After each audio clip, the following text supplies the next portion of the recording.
Thank you. I welcome you, my dear friends, to our Voice of His Kingdom weekly devotion. Today we shall be taking our text from the book of Genesis chapter 44, from verses 33 to 34. Let's read our text together. Now then, please, let your servant remain here as my Lord's slave in place of the boy, and let the boy return with his brothers. How can I go back to my father if the boy is not with me? No, do not let me see the misery that will come upon my father. Let's look at the background of our text.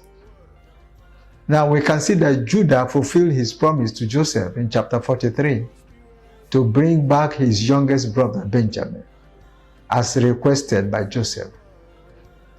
It's possible Joseph made this request because he wasn't so sure if his brothers that sold him as a slave and told their father that an animal had killed him were telling him the truth. You know, when we sow the seed of distrust, the harvest we reap is also that of distrust. Galatians chapter 6 verse 7, it says, do not be deceived, God cannot be mocked.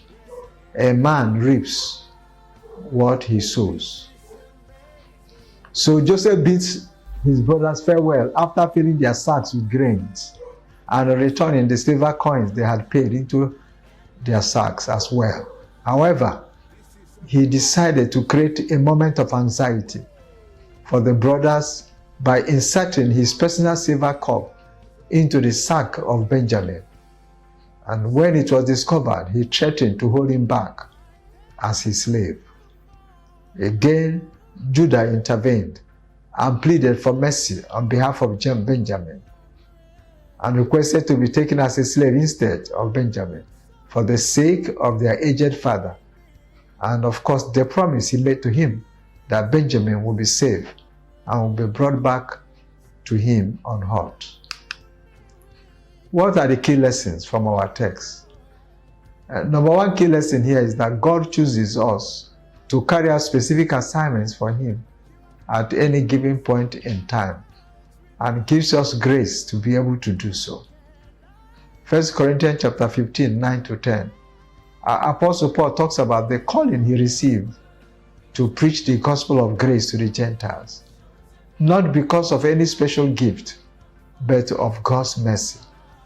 He says, for I am the least of the apostles, and do not even deserve to be called an apostle because I persecuted the church of God. But by the grace of God, I am what I am. And His grace to me was not without effect. No, I worked harder than all of them. Yet not I, but the grace of God that was with me.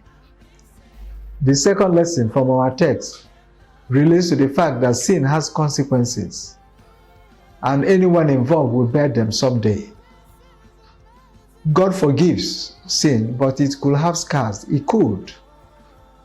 Joseph's brothers are in this context having a taste of the troubles they gave him when they despised him and sold him off as a slave. In Genesis 27 verse 28, Jacob deceitfully stole the blessing of the firstborn from his brother Esau. His father Isaac may have forgiven him, but Jacob's uncle Laban gave back to Jacob a greater measure of deceit. Let's look at the applications from our lessons. Proverbs chapter 14 verse 34. It says that righteousness exalts a nation, but sin is a disgrace to any people. Righteousness is the quality of being morally right or justifiable. It is to be right before God and man. In Acts chapter 24, verse 16, Paul says that herein do I exercise myself, to always have a conscience void of offense towards God and towards man. So the application here, my friends, is to exercise ourselves constantly and justifiably before God. But not just God alone, but also before man.